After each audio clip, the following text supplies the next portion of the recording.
how Austin Butler went from Nickelodeon to Alphys. Baz Luhrmann's Elvis, which premiered at the 2022 editions of the Cannes Films Festival, has won Austin Butler praise from many. Many might not know this, but Butler has been on the screen for many years. Let's take a look at his acting career over the years. A Nickelodeon and Disney regular.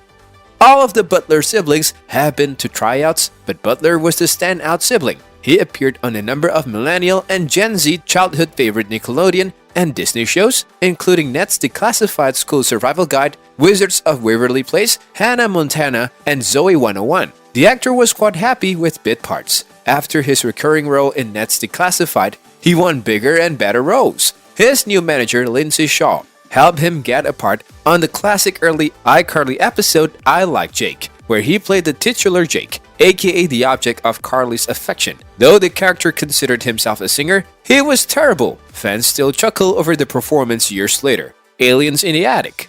Austin Butler's first high-profile film role came in 2009 when he starred in the family-friendly sci-fi film Aliens in the Attic. Butler played Jake Pearson, a curly-haired teen who, along with his family, has to defend his home from the aliens who have moved in upstairs. Unfortunately for Butler, the movie was a critical failure, amassing a rating of only 34% on Rotten Tomatoes. While it was doubtless supposed to signal the next step in Butler's careers, it failed to launch him to the next level. That success would have to wait. Carrie Bradshaw's First Love. In 2013, Austin Butler landed a role on The Carrie Diaries, a high school set Sex and the City prequel that aired on the CW. Butler played Sebastian Kidd, the show's main heartthrob. It seems that filming the show was a great experience for Butler, even though it only lasted 2 seasons. Injured on set on the Shannara Chronicles. 2016 saw Austin Butler star as a half-man, half-elf named Will in MTV's adaptations of Terry Brooks' Shannara book series, titled The Shannara Chronicles for television. However, the actor didn't understand the popularity of the fantasy series until after he'd been cast. Telling Collider, more and more people started talking to me about how excited they were about it and how they'd been a fan of the books for years. That was really cool. Indeed. Butler appeared at Comic-Con to promote the series, where numerous fans told him how much the books meant to him when they were younger. It was really touching, he said.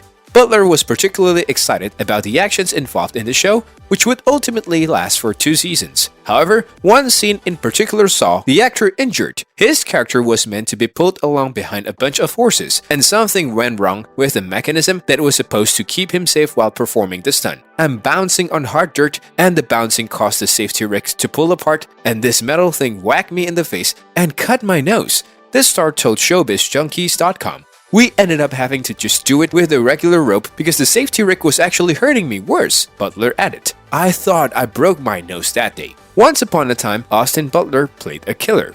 After a career spent mostly in television, Austin Butler got a big break when he was cast in Quentin Tarantino's 2019 film Once Upon a Time in Hollywood. He played a mangy, murderous member of the Manson family, Tex Watson, one of the hippies who killed movie star Sharon Tate, and several others in real life. Butler told Variety that it was difficult to leave the part behind at the end of the day, explaining, the role itself requires me to dig into human things that are conflicting. Profoundly monstrous things were done, but then, at the same time, I would have a lot more reservations about doing it if it wasn't Tarantino. Working with Tarantino was a major step up for Butler's career, and it meant an unusual audition process. Butler recalled to The Hollywood Reporter that he flew out to meet the Pulp Fiction director for 12 straight hours, and he left the meeting knowing he had the part. On set, Butler praised the approach to filmmaking, explaining that the acclaimed director often required more takes than were necessary. While some directors do that because they are perfectionists, Tarantino's reasoning was different. The mantra that Quentin has on set is that once you get the take you want, we're going to do one more,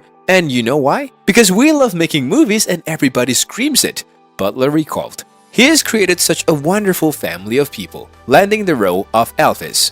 Around the time of the June 2022 release of Baz Luhrmann's biopic of Elvis Presley, Austin Butler talked with Elle Australia about his emotional meeting with Priscilla Presley before filming, as well as the advice the woman who used to be married to the king shared. First, she told him to keep in mind that he had big shoes to fill. The California-born actor was even retained his Southern Elvis accent. He's also made headlines for speaking about how he was hospitalized once filming concluded, telling GQ, "My body just started shutting down the day after I finished Alphys." Austin Butler's body may have shut down, but it seems his career is really just getting started. That's all for today's video. Hope you enjoyed watching this one.